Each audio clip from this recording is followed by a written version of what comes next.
pengajian Al-Quran kami. Jadi kalau siapa yang ingin, insya-Allah. Alhamdulillah, Darul Quran Asy-Syifa yang bermula daripada Singapura dan berjuang di Sulawesi Utara telah membuka sayapnya di Malaysia.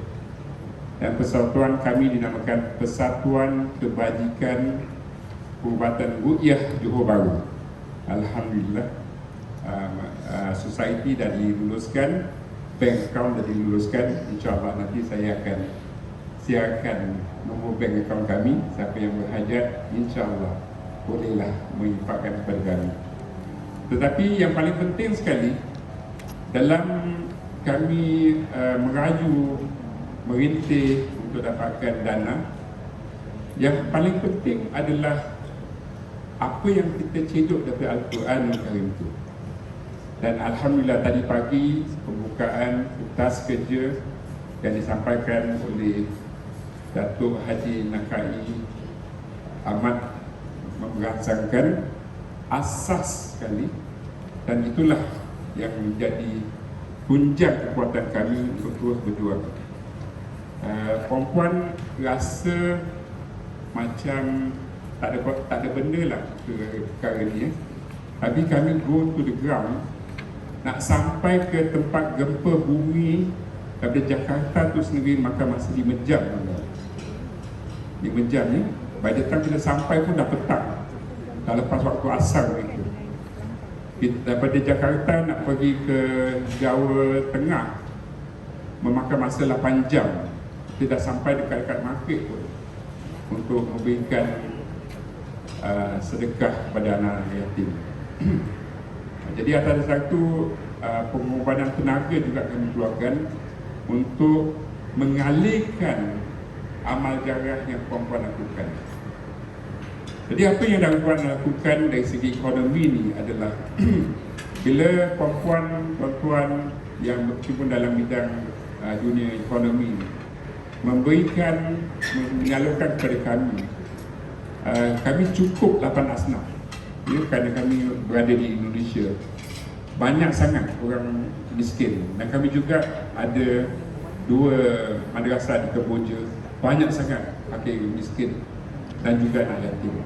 Atas dasar itu 8 asnaf kami ada, dan ia membawakan keberkatan kepada mereka yang mempercayai perjuangan kami. Dan Alhamdulillah kami juga ada tabungan yang dinamakan sedekah subuh, dan begitu memberangsangkan, dan saya tidak perlu membawakan testimoni mereka, tetapi dengan mereka yakin perjuangan kami ini, dan kami mengalu-alukan kerjasama daripada semua pihak 25 NGO yang ada di sini untuk kita eratkan lagi silaturahim, ketatkan itu. Jadi insya-Allah semasa saya jadi moderator nanti, saya akan lebih impromptukan cara tuan-tuan berfikir supaya pada hari ini sebelum akhir majlis kita ada satu rumusan, satu gel, satu simen untuk kita bergerak menuju kemajuan ekonomi, dan insya-Allah ia akan menjadi titik mula dari perjuangan kita. Kerana satu batang lidi tidak kuat, bila disatukan, diikat, kita boleh sapu laman sampai bersih. Itulah kekuatan jemaah. Terima kasih. Itulah kekuatan jemaah yang ingin kami capai daripada convention ini, dan insya-Allah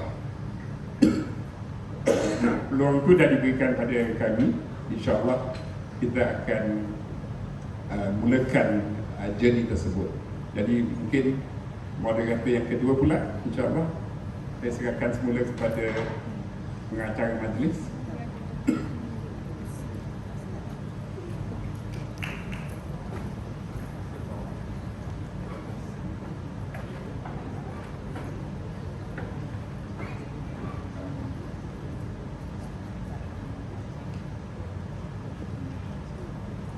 Terima kasih banyak kepada Yang Berbahagia Ustaz Lokman Yusof atas sedikit perkongsian beliau sebagai moderator yang mana moderator betul-betul ni akan bantu dalam perbincangan dan mungkin akan mingle round dari sudut yang dia bentangkan sebentar tadi. Okey. Dan seterusnya saya tak nak buang masa, kita pergi ke moderator kedua juga. Yang ini mungkin ada yang kenal. Okey. Ada yang tahu. Okey, tapi sebelum itu saya kenalkan beliau. Major K. Siti Hajar Ismail ataupun lebih dikenal dengan Siti Hajar merupakan seorang guru vokal nada suara di Malaysia yang sangat terkenal. Okey. Tapi kali ini Siti Hajar telah bawa ilmu vokal itu ke masjid. Okey, dalam satu pendekatan yang sangat luar biasa. Untuk saya inilah satu-satunya guru vokal yang bawa dunia vokal ke masjid, mengajar bagaimana mengalunkan azan dan sebagainya. Dan dari situ wujudnya pendidikan awal anak-anak kecil yang kita lihat, apa yang Puan Siti Hajar dapat tengok macam mana ibu bapa membuatkan anak-anak boleh mengalunkan azan dengan sebaik mungkin. So kita tak nak buang masa, kita menjemput yang berbahagia Puan Siti Hajar Ismail. Dengan terhormat dipersilakan.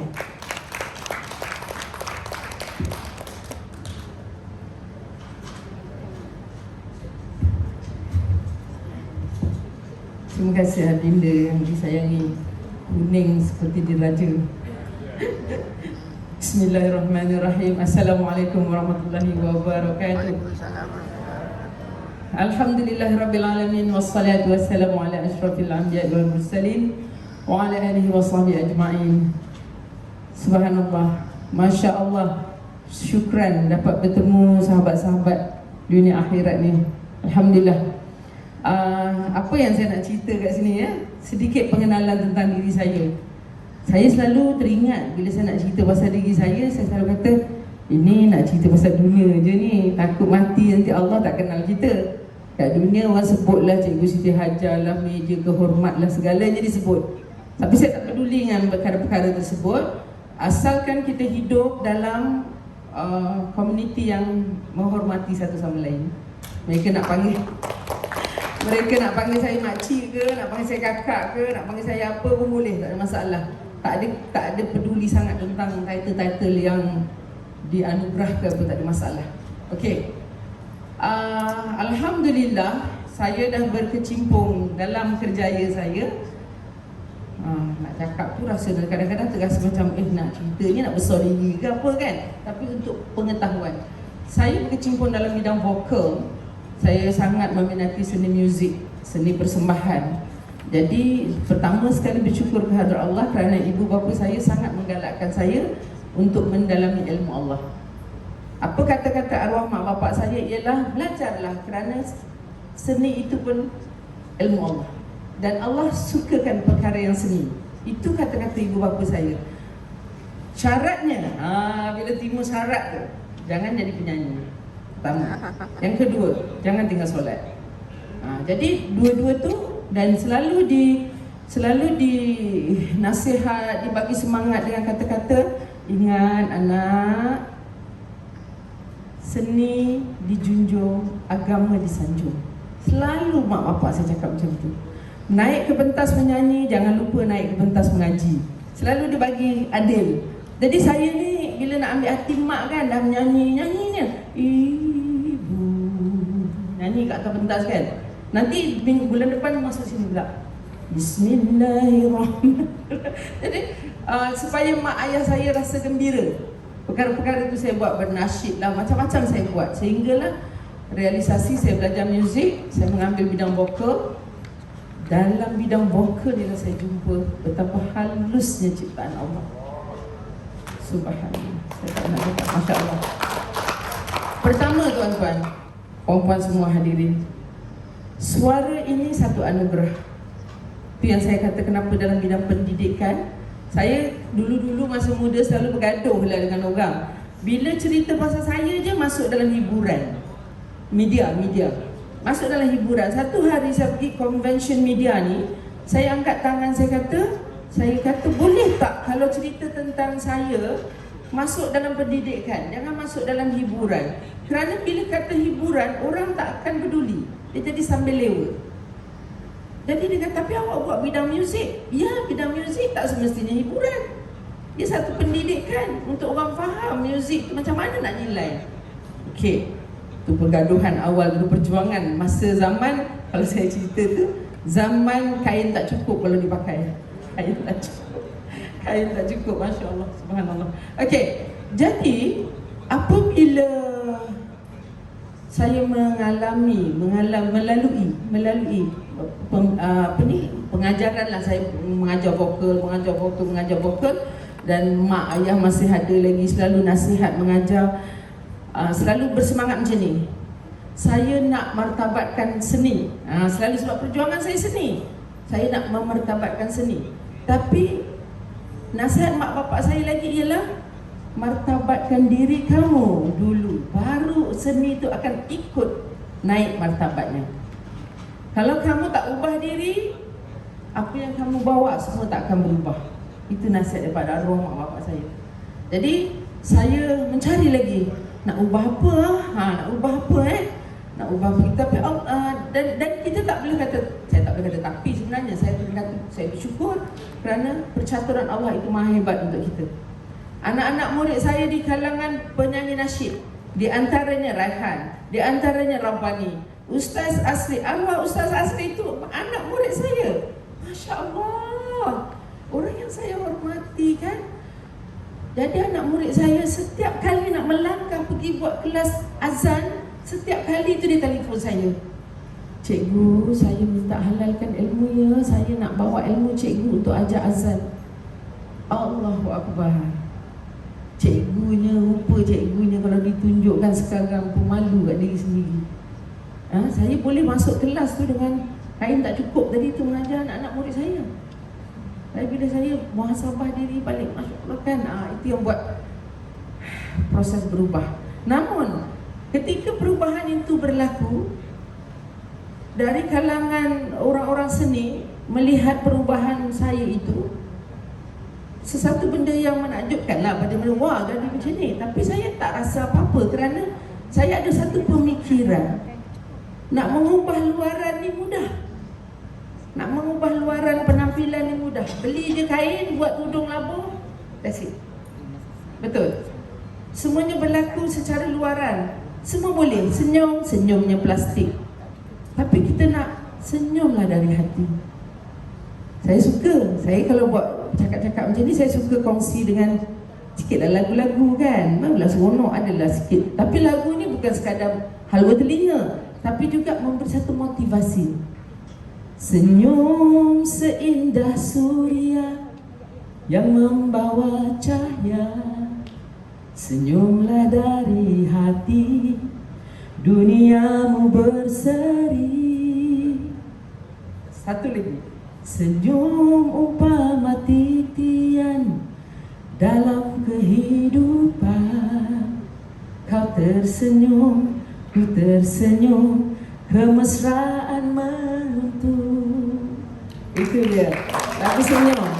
Jadi bila saya fahami tentang senyum itu sedekah, senyum itu sedekah. Jadi masa tu hidup memang susah. Hidup ni orang kata bukan pasal naik basikal, merangkak pun ada. Hidup susah. Jadi bila cerita pasal sedekah ni, kita faham yang senyum itu pun sedekah. Jadi bina je lah senyuman tu siang malam, pagi petang, siang malam. Tapi tuan-tuan, proses itu tidak berlaku sekelip mata. Sebab itu pendidikan itu perlu berpanjangan, berterusan, istiqomah. Sebab tu saya sangat suka bercakap tentang kaitan pendidikan dalam kehidupan. Allah bagi saya ujian, anak saya tak nak pergi sekolah. Tapi saya yakin pendidikan tidak semestinya pergi sekolah. Saya paksa anak saya pergi sekolah, dia tak nak, tak jadi apa, dia tak mahu. Jadi tak apalah. Okey, yang penting kau macam ni, kamu buat macam ni, kamu buat macam ni. Didiklah dia.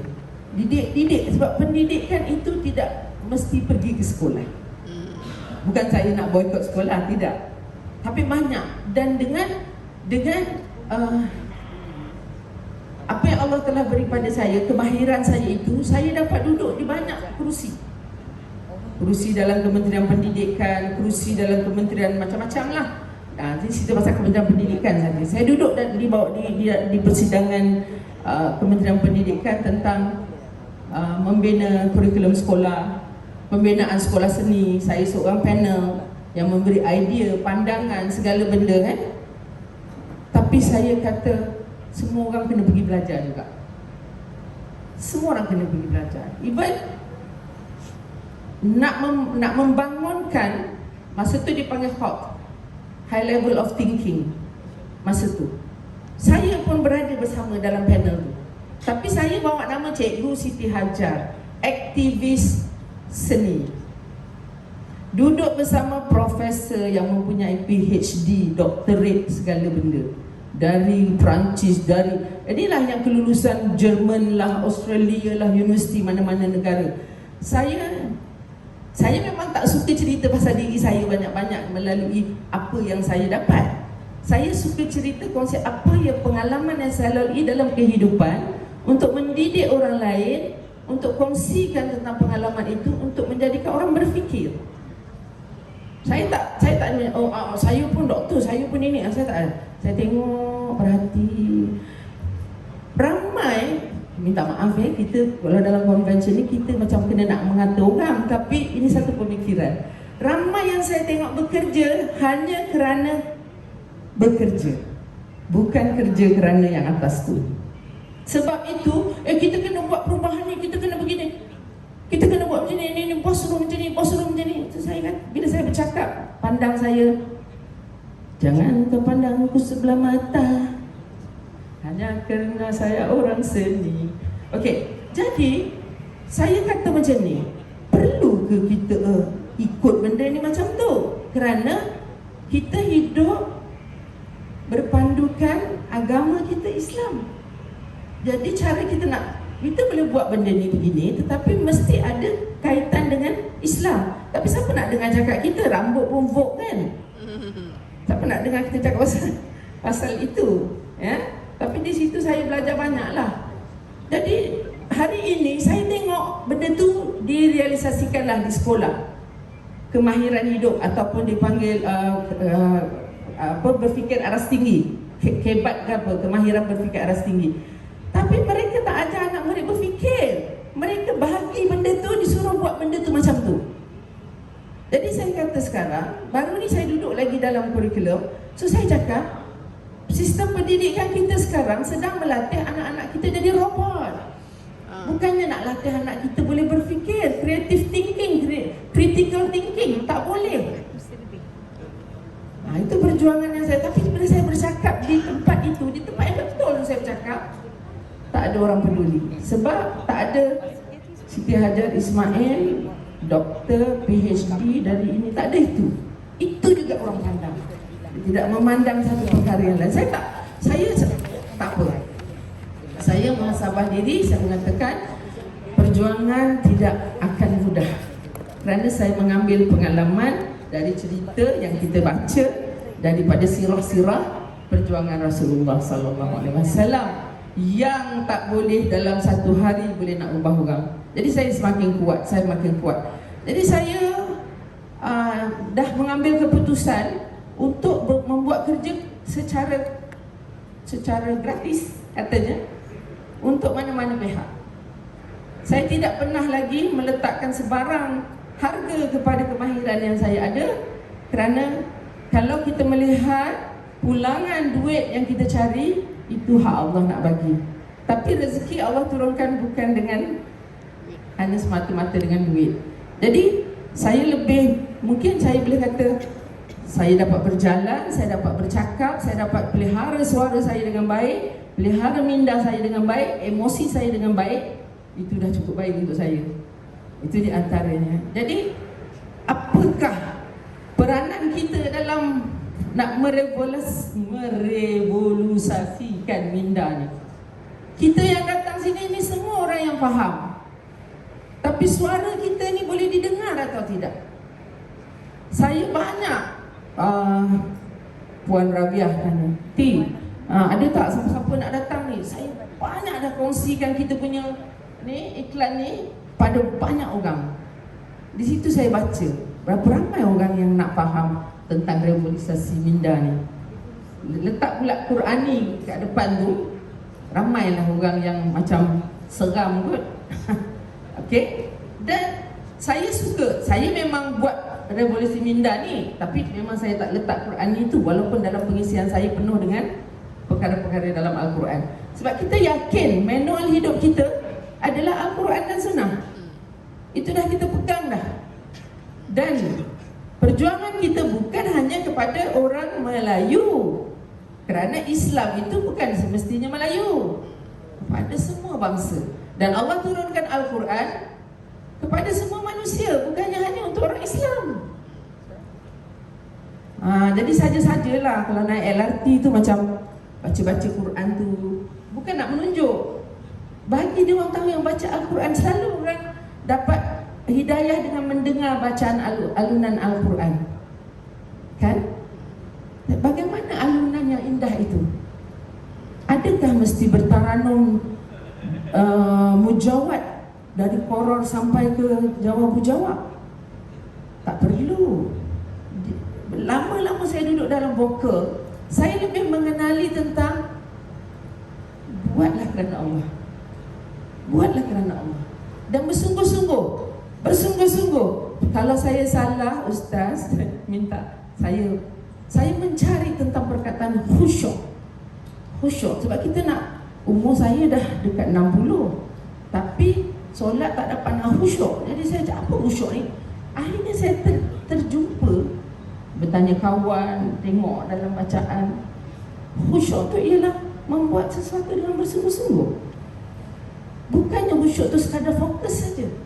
Bersungguh-sungguh. Itulah perkataan yang selalu saya cakap bila saya bagi kelas vokal. Buat sesuatu perkara itu dengan bersungguh-sungguh, seronok. Seronok tak datang convention ni? Seronok. Jadi kita kena bersungguh-sungguh. Jiwa raga kita bersungguh-sungguh nak bagi benda ni hidup. Betul-betul orang faham. Jadi kita kata, saya jumpa tu bersungguh-sungguh. Saya punya orang kata, apa dipanggil moto lah, ataupun saya punya kata-kata kalau dalam hidup saya, smile, senyum, fun, berseronok dan confident. Berseronok ni, orang selalu anggapkan perkataan seronok tu main-main. Tapi saya belajar dalam seni persembahan, bermain itu bersungguh-sungguh, bukan main-main. Tolong mainkan watak ini bersungguh-sungguh. Dia tak kata tolong mainkan watak ini dengan main-main. See? Dari ilmu seni persembahan tu saya buka banyak lagi, saya korek, gali. Itu yang saya jumpa. Siapa dia yang kita jumpa? Allah Subhanahu Wa Taala. Itu yang saya tak boleh nak nafikan. Ilmu saya sangat cetek. Saya manusia yang sangat lemah. Tapi keinginan saya untuk memberitahu orang yang ilmu yang saya belajar itu bukan ilmu suka-suka. Sebab masa saya mengambil keputusan belajar muzik tahun 1984, satu kampung, mak saya terpaksa tutup muka lah macam satu kampung mengatakan, nak jadi apa tu belajar muzik, nak jadi apa tu main muzik. Itu. Tapi mak saya tak kata jangan, pergilah, kerana itu ilmu Allah. Lalu bila saya jumpa tentang suara itu dan saya dapat menggunakan suara itu dalam membaca Al-Quran, nikmat mana lagi kamu nak dustakan Siti Hajar? Saya cakap dengan diri saya. Ya, saya dulu seorang orang muda yang emosi tak boleh nak kontrol kan. Apa-apa cakap, "Kau jangan main-main lah, aku pandang-pandang." Betul. Kita jumpa orangnya nampak bagi penumbuk, sebab tu saya boleh dapat meja tu. Kan? Tapi bila saya faham marah. Pertama yang saya faham ialah sabar. Dia tak boleh faham saja-saja jalan-jalan dia jumpa. Dia semua melalui ujian yang Allah beri pada kita. Ujian demi ujian, ujian demi ujian, demi ujian demi ujian. Satu hari dia terjawab bila saya bertanya. Sebab bila saya melalui ujian itu, ramai kawan-kawan saya kata macam ni, "Kau ni sabar sangat." Masyarakat kita, "Kau ni sabar sangat. Cuba kau ni, kau apa? Kau Siti Hajar kot. Kau boleh maknanya macam lah." Saya jadi confused dalam hidup saya. Sabar tu betul, kenapa orang tak suka? Okey, Allah permudahkan saya dengan bertemu dengan seorang murid ustaz yang memang kepakarannya dalam hukum-hukum. Jadi saya tanya dia, Ustaz ni kalau bercakap dengan saya, suara saya lebih kuat dari suara dia. Masya Allah, memang hebat ustaz ni. Ya cikgu, macam tu. Saya kata, saya nak tanya lah ustaz, saya ni memang kasar sikit. Saya kata, saya nak tanya lah ustaz, sabar tu tahapnya kat mana? Macam itulah soalan saya. Dia senyum, dia pandang saya, dia senyum, dia kata, tak ada tahap, tak ada had, no limit. Sebab Allah dah janji orang yang sabar itu dapat ganjaran. Saya pegang, saya ni tak pandai nak, orang kata nak mengaji, nak faham Al-Quran, tadabbur semua saya tak tahu. Jadi saya pegang apa yang dia cakap tu, saya latih diri saya sabar. Dari proses itu saya dah dapat jawab. Bila ada kawan-kawan kata kau ni sabar sangat, tak apalah, sabar kerana Allah kan. Tak apalah sabar. Lama-lama saya jumpa sesuatu dalam vokal yang sifat suara yang Allah suka. Mula-mula kita cerita pasal vokal tu ikut buku kan. Pernafasan panjang begitu, begini, begitu, suara kena keluar daripada sini, semua kita boleh cerita. Tapi tak dapat lagi. So kita dalami orang azan. Ustaz ni cakap, muazzin tu bagus cikgu, suara dia begini. Jadi saya dengar, okey, suara dia sedap, tapi ada something yang tak cukup. Ini satu kemahiran yang Allah bagi pada saya, yang saya boleh kata macam ni. Saya huraikan, mendengar dan melihat dengan mata hati. Kenapa saya boleh jadi macam tu? Dia tak boleh jadi begitu sebab kita pandai, bukan. Tapi sebab apabila Allah uji saya dengan anak saya tak boleh mendengar. Anak saya lahir dengan tak ada pendengaran lah, kurang, memang pekak lah, senang cerita. Dari situ saya dapat belajar mendengar dan melihat dengan mata hati. So kita observe, kita dengar. Bukan dengar sekadar tengok sedap-sedap, bukan. Ada something, saya tak tahu something tu apa mula-mula. Tapi hari ni saya boleh kongsi. Suara kita ni sifatnya yang paling, tapi kita tak tahu. Sifat suara kita ni memujuk rupanya. Sangat memujuk. Jadi kita tak perlu nak cakap kuat macam ni. Tak perlu, walaupun boleh tapi tak perlu. Hanya perlu mengeluarkan suara itu dengan tenaga, bukan volume. Hanya dengan tenaga saja.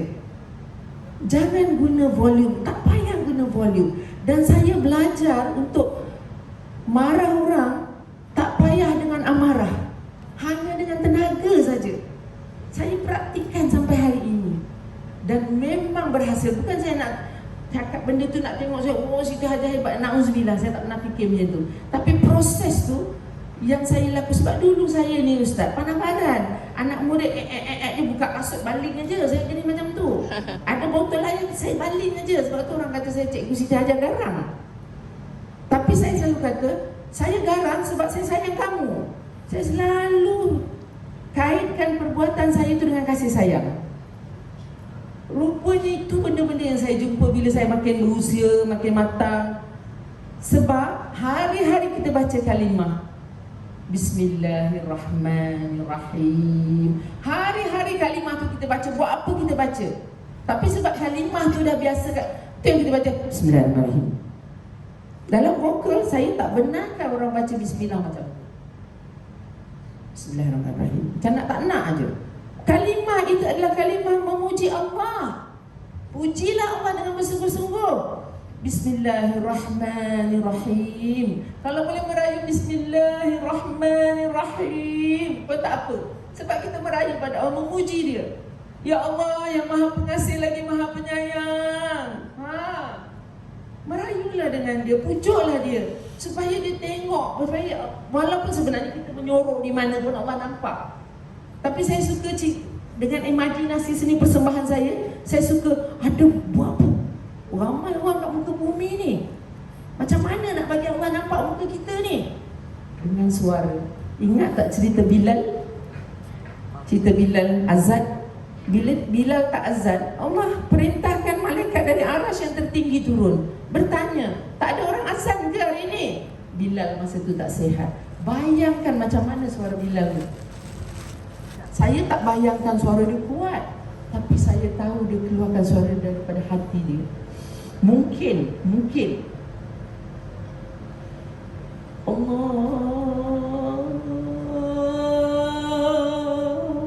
mungkin saya cari tu. Jadi melalui vokal tu saya suka senyum lah, saya suka ketawa je lah. Saya suka tengok orang kata, kalau dia kata penat betul aku, saya sabar, awak tak faham ni. Tak payah faham banyak-banyak cerita, faham tentang suara je cukup. Dapat bagi kita macam-macam. Dan selain kita tak dapat nak dapat menyentuh macam ni, suara ni apabila kita mainkan dia dengan betul, mudah-mudahan lah. Saya pun tak tahu yang saya mainkan suara saya ni dah cukup baik atau belum baik, tapi saya selalu kata memang tak akan sempurna, sentiasa berusaha. Kalau tahap pada saya orang seni persembahan, ayat dia macam ni tau. Bersuaralah kita, bersuaralah kamu, sehingga suara itu dapat menyentuh batin sanubari orang yang mendengar. Bersuaralah kamu agar suara kamu itu dapat menyentuh batin sukma orang yang mendengar. Bukan mudah. Nak sentuh batin sukma orang mesti dengan kasih sayang. Tak ada kasih sayang, main paksa-paksa, tak akan dapat. Itu yang saya jumpa. Jadi apa orang kata? Tebarkanlah kasih sayang seluas mana. Tak rugi. Tak rugi. Ada kalanya cerita pengalaman ya, orang minta tolong. Biasalah, biasa.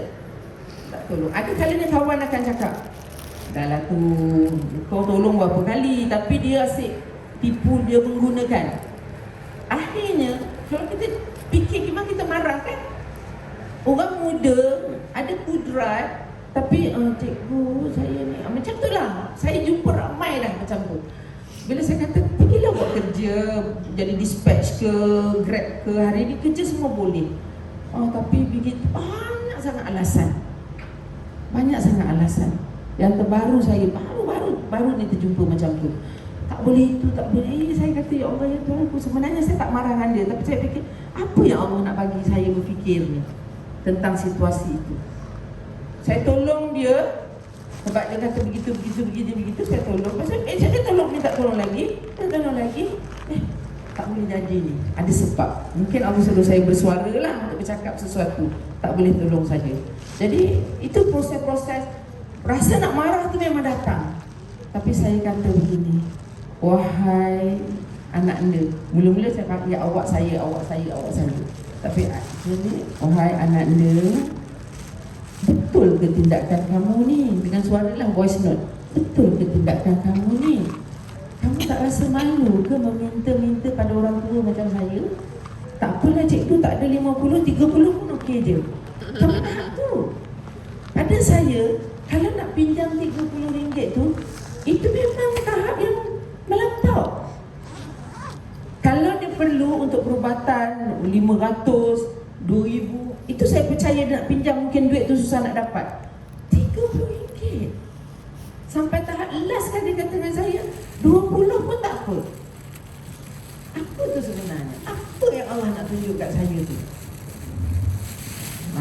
Jadi benda-benda macam tu. Jadi saya tak marah, saya sedang mencari jawapan lagi sampai hari ini. Okey, jadi tadi saya kata tentang kita berkait dengan revolusi minda Quran ini. Saya jumpa sesuatu juga.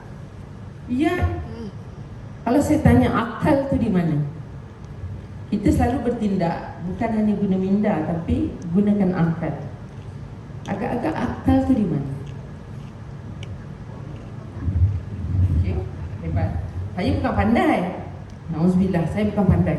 Tapi saya jumpa, kerana saya selalu kata, apabila kita nak mainkan suara, kita kena jaga 3 perkara. Kerana perkara ini sangat mempengaruhi pengeluaran suara kita. Pertama, minda kita.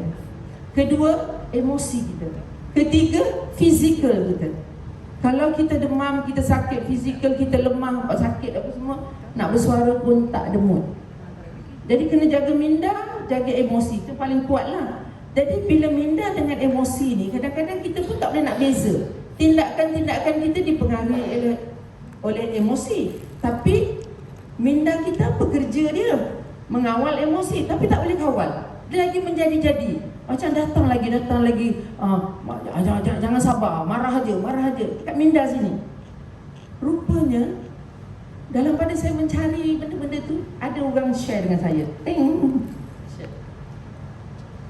Saya tak tahu apa ayat Al-Quran terjemahan. Saya baca terjemahan lah, dia hantar tu. Di situ dikatakan akal itu berada di hati, bukan berada kat minda. Sebab tu hati itu selalu kita bersihkan hati kan. Hati kena bersih, hati apa di antara pendidikan hati yang kita kena jaga. Jangan bersangka buruk kan. Sebab bila bersangka buruk benda-benda tu. Rupanya akal tu sebab bila hati kita betul, semuanya akan jadi betul. Mulakan kerja dengan niat yang betul. Niat tu mesti dekat hati sini. Benda-benda macam tu saya cari. Saya kongsi je ni tau. Saya pun sedang membina diri untuk mengguna pakai apa yang saya cakap. Rugilah kan kalau kita dah cakap kita tak guna, satu penipuan dah jadi kat namanya kan. Jadi apa kerja yang kita buat bila kita tahu tak, kalau saya kata benda-benda apa nak tanda tangan lah, apa benda yang susah-susah ni, kadang merumit-rumit kan kerja. Memang saya tak ambil, saya kadang dah lah tak payah buat lah. Rumit sangat. Asalkan saya hidup menyedut udara dengan Allah ni pun Allah permudahkan. Nak kerja 1 jam dengan satu company tu, nak buat top satu company tu, dia punya sign tu, nak buat urusan yang punya susah. So, saya kata mungkin ini bukan kerja saya. Sebab saya punya kerja mudah. Panggil saya, jangan fikir nak bayar berapa. Saya tak minta bayaran. Tapi dia nak bayar juga. Saya kata tak payahlah nak hantar quotation ke apa itu. Sebab saya nak datang, nak jalan, nak cakap je. Jangan susahkan saya. Benda macam tu. Kalau dia susahkan saya nak quotation, nak begitu, saya malas lah. Saya malas. Itu cara pemikiran saya. Saya tak galakkan orang lain berfikir macam saya. Itu cara saya.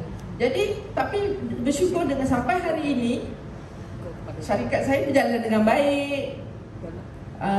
Kaki tangan saya dapat bekerja dengan baik.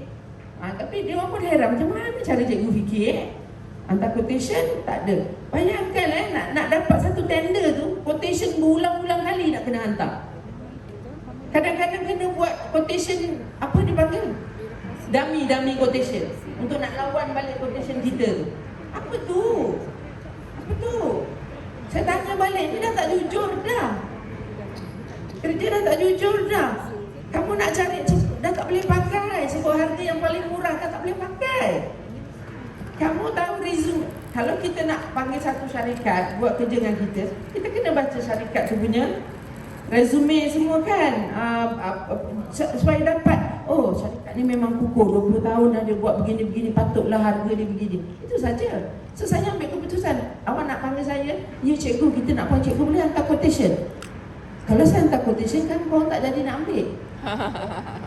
So saya ajar percuma, senang, tak payah nak berlawan-lawan dengan company lain. Percuma. Iya ke? Tak percaya lah, percuma. Itulah perjuangan dia. Kan? Tak payah nak lawan. Jadi dulu competition kalau dekat industri saya, cikgu tu ada orang kata cikgu Siti Hajar ni mahal. Ya, memang saya mahal. Kalau saya letak harga tu kamu tak mampu bayar.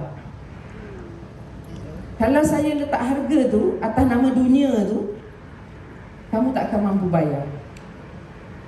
Tapi sebab saya sedar ilmu yang saya dapat itu Allah yang punya. Jadi dan saya sedar saya mengajar Allah Akbar. Dan saya sedar saya mengajar bukan nak jadikan anak murid saya sebagai seorang penyanyi. Saya cuma duduk kat tempat tu konon ajar orang menyanyi. Tapi saya nak anak murid saya